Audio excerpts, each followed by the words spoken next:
Hello IT family, very good morning. అందరూ ఎలా ఉన్నారు? నాతో కామెంట్ సెక్షన్లో అయితే షేర్ చేయడం మర్చిపోవద్దు. ఈరోజు మీ అందరి ముందుకి కూడా ఇంకొక లైఫ్ అప్డేట్ వీడియోతో అయితే వచ్చేసాను. లైఫ్ స్టైల్ బ్లాగర్గా మా లైఫ్లో జరిగే ప్రతి థింగ్ కూడా, అంటే ప్రతి బిగ్ చేంజ్ కూడా మీకు అయితే అప్డేట్ చేస్తూ ఉంటాను కదా. లైక్ మా ఇల్లు తీసుకోవడం ఏంటి, నా ప్రెగ్నెన్సీ విషయం ఏంటి, నేను సూరత్ రావడం ఏంటి.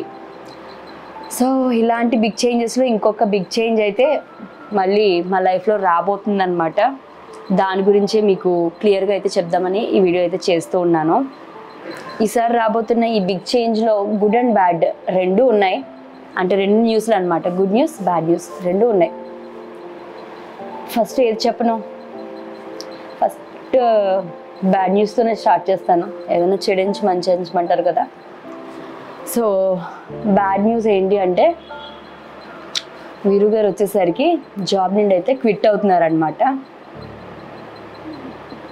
యాక్చువల్లీ ఈ విషయం మమ్మల్ని ఫైనాన్షియల్లీ ఇంకొకసారి అన్స్టేబుల్ అయితే చేస్తుంది. కానీ టోటలీ వీఆర్ హెల్ప్లెస్ అనమాట. ఇంకా ఏం చేయలేని సిచ్యువేషన్లో ఈ డెసిషన్ అయితే తీసుకోవాల్సి అయితే వచ్చింది. ఇది బ్యాడ్ న్యూస్. అయితే గుడ్ న్యూస్ ఏంటి అంటే, ఇది చాలామందికి గుడ్ న్యూస్. పాజిటివ్ వేలో, నెగిటివ్ వేలో, రెండు విధాలుగా కూడా. మీతో పాటు నాకు కూడా ఒక గుడ్ న్యూస్ లాంటిదే. మేమైతే తిరిగి కాకినాడ అయితే వచ్చేయబోతున్నాం అన్నమాట. So Kakinada and back to our dream own house. So అక్కడికి తిరిగి వెళ్ళిపోబోతున్నాము. సో చాలామంది మేము ఇక్కడికి వచ్చిన తర్వాత తిరిగి కాకినాడ వచ్చామని నాకు పర్సనల్గా ఎంతమంది మెసేజ్ చేశారో చెప్పలేను అనమాట. ఇన్స్టాగ్రామ్లో పెద్ద పెద్ద మెసేజెస్, మీ హౌస్ని మీరు మిస్ అవ్వట్లేదా అన్నట్టు. వాట్సాప్లో కూడా నెంబర్లు ఎలా తెలుసుకుని వాట్సాప్లో మెసేజెస్, కామెంట్స్లో నిజంగా ఆ మెసేజెస్, కామెంట్స్ చూసినప్పుడు నాకు కూడా అనిపించింది అనమాట. ఈవెన్ లాస్ట్ ఫ్యూ వీడియోస్ చూస్తే ఈవెన్ నేను కూడా అన్నాను, అన్నిసార్లు రిపీటెడ్గా కాకినాడ అంటే నాకు కూడా అలా దృష్టి అలా మళ్ళీపోయింది అని అన్నాను. ఆ తర్వాత అనుకోకుండా ఇంకా ఫ్యామిలీ ఫంక్షన్ రావడం, మళ్ళీ తిరిగి ఇక్కడికి రావడం, ఇవన్నీ అయ్యేసరికి చాలా అయితే ఎంతైనా హోమ్ టౌన్ లాగుతూ ఉంటుంది కదా. సో ఇంకా అలా అయింది. మొత్తం మీద ఎవరు గట్టిగా కోరుకున్నారో నాకైతే తెలియదు, కానీ గట్టిగానే కోరుకున్నారు. సో మొత్తం మీద ఇక్కడ నుండి అయితే తిరిగి వెళ్ళిపోతున్నాం. కోరుకోవడం కూడా పాజిటివ్ అండ్ నెగిటివ్ రెండూ ఉన్నాయి మళ్ళీ ఇందులో. కొందరు ఏంటంటే తిరిగి వచ్చేస్తే బాగున్నాను, మళ్ళీ వీళ్ళు మనతో కాకినాడలో ఉంటే బాగున్నాను అని కోరుకునే వాళ్ళు కొందరు ఉంటే, ఇక్కడుండి ఎక్కడ డెవలప్ అయిపోతామో, ఇక్కడుండి ఎక్కడ సంపాదించేసుకుంటామో, ఇంకా ఏదో అయిపోతుందని చెప్పేసి వాళ్ళకి తెలిసిందేమో ఇంత ఎక్స్పెక్టేషన్స్ అంతెంతో ఉంటాయి కదా. అలా ఎక్కడ వీళ్ళు డెవలప్ అయిపోతారో, అవ్వకూడదు, ఏదో ఒక విధంగా వచ్చేయాలని ఇంకొందరు కోరుకున్నారు. వాట్ ఎవర్ ఏదైనా సరే మన లైఫ్లో మనం మనసులో మంచిగా కోరుకుంటే ఆ మంచి మనకు వస్తుంది. ఒకరి గురించి బ్యాడ్గా అనుకుంటే గుర్తుపెట్టుకోండి, ఖచ్చితంగా అది మన వరకు వస్తుంది. ఇంకొక జన్మ ఎత్తాల్సిన అవసరం లేదు, ఈ జన్మలోనే ఖచ్చితంగా దాన్ని ఫేస్ చేస్తాం. అది నేను ఆ థియరీని నేనైతే చాలా నమ్ముతాను. సో అది ఇంతకీ ఎందుకు క్విట్ అవుతున్నామో అండ్ ఎందుకు తిరిగి వెళ్ళిపోతున్నామో అన్నది అయితే మెయిన్ రీజన్ అయితే చెప్పాలి కదా. రీజన్ వచ్చేసరికి నా వ్లాగ్స్ ప్రీవియస్గా ఫాలో అయ్యే ప్రతి ఒక్కరికి తెలుసు. మేము సూరత్ వచ్చిన దగ్గర నుండి నా వ్లాగ్స్ చూసుకున్నట్టయితే చాలా చాలా చాలా చాలా స్లో అయిపోయింది. అండ్ 2 డేస్కి 3 డేస్కి కూడా ఒక వీడియో పెట్టలేని పరిస్థితి. ఏంటి అంటే ప్రాపర్గా నేను కూడా అన్నీ ఓపెన్ అప్ అయ్యి ప్రతిథింగ్ షేర్ చేసుకోలేకపోయేదాన్ని.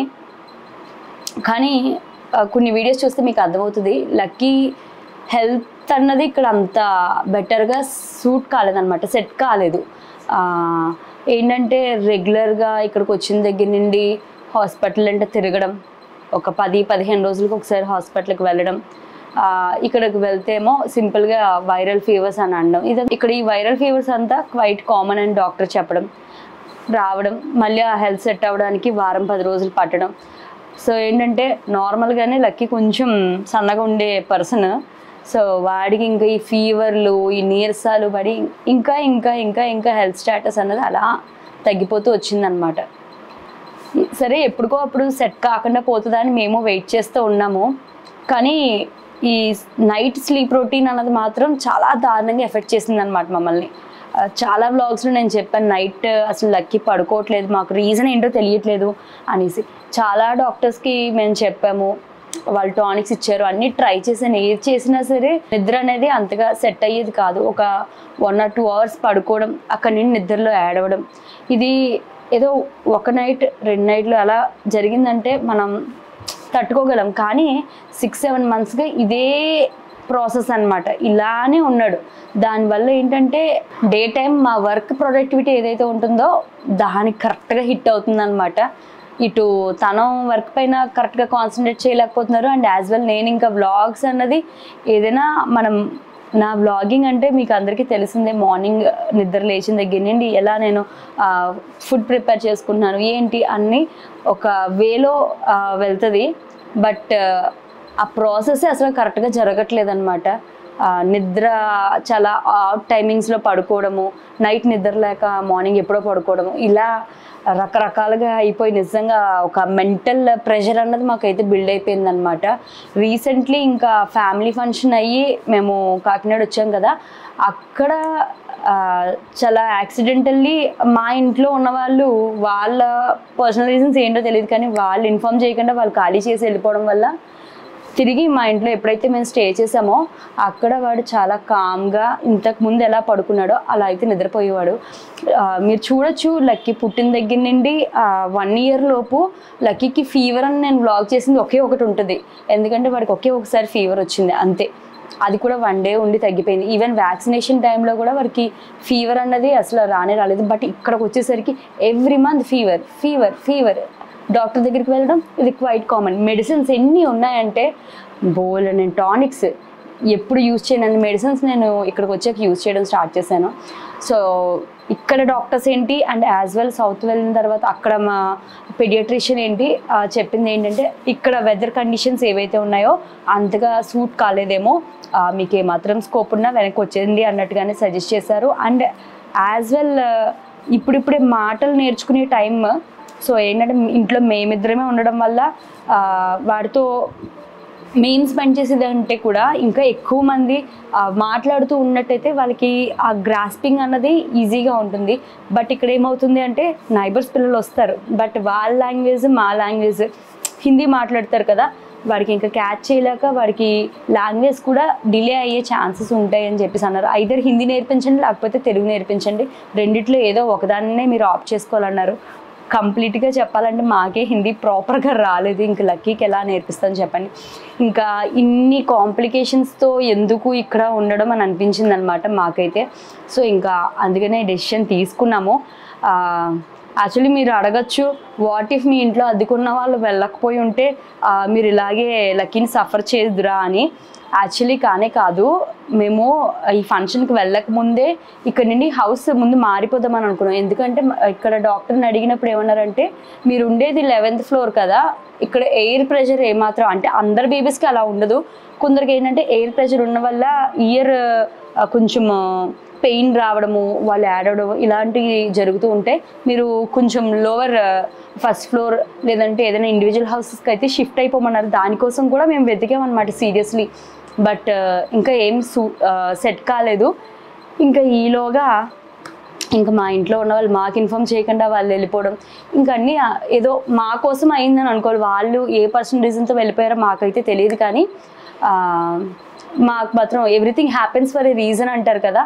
సో ఏంటంటే ఇది లక్కీ కోసం అలా జరిగింది అని మేము పాజిటివ్ వేలోనే తీసుకుంటున్నాం.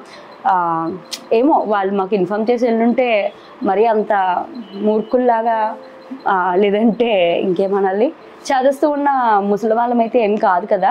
ఇప్పుడు ఇక్కడ మేము వెళ్ళిపోతున్నామని మా ఇంటి ఓనర్కి మేము ఇన్ఫార్మ్ చేసినప్పుడు ఆయన చాలా పాజిటివ్ వేలో రెస్పాండ్ అయ్యారు. సో ఏంటంటే బేబీస్కి బాగాలేదంటే ఎవరైనా సరే తీసుకుంటారు కదా. సో ఇంకా అలా అనమాట. వాట్ ఎవర్ ఇంకా డెసిషన్ అయితే అలా తీసుకున్నాం. And very soon we are coming back to Kakinada. So ఇదైతే నాకు కూడా ఒక మంచి న్యూస్ అయినా చెప్పాలి. బట్ ఏంటంటే అక్కడికి వెళ్ళిన తర్వాత మళ్ళీ స్టార్ట్ అవుతాయి అన్నమాట జాబ్ హంట్. చూడాలి ఏమవుతుంది ఏంటి అన్నది. బట్ ఏదైనా సరే పిల్లల కంటే కాదు కదా, మనం సంపాదించిన కూడబెట్టిన ఏం చేసినా పిల్లల కోసమే అంటాం. అలాంటిది పిల్లలే ప్రాపర్గా లేరు అంటే ఇంకా మనకి మనశ్శాంతి అన్నది ఉండదు. అందులో నేను పర్సనల్లీ పిల్లల కోసం ఫేస్ చేసిన 4 years ఫేజ్ అయితే ఉంటుందో చాలా దారుణం. ఇంకా పిల్లలు వచ్చిన తర్వాత మళ్ళీ వాళ్ళని సఫర్ చేయడం అంటే నేనైతే దానికి రెడీగా లేను. సో ఇంకా ఈ డెసిషన్ అయితే తీసుకోవడం జరిగింది. అదే మీ అందరితో కూడా షేర్ చేద్దామని మొత్తం మీద ఇలా మీ ముందుకైతే వచ్చేసాను. సో మీకు ఎలా అనిపించింది? ఇది మీకు గుడ్ న్యూసా బ్యాడ్ న్యూసా ఏంటి కామెంట్ చేయండి. అండ్ వెరీ సూన్ మనం కాకినాడలో కలుసుకుందాం. Thank you so much for watching. Bye bye.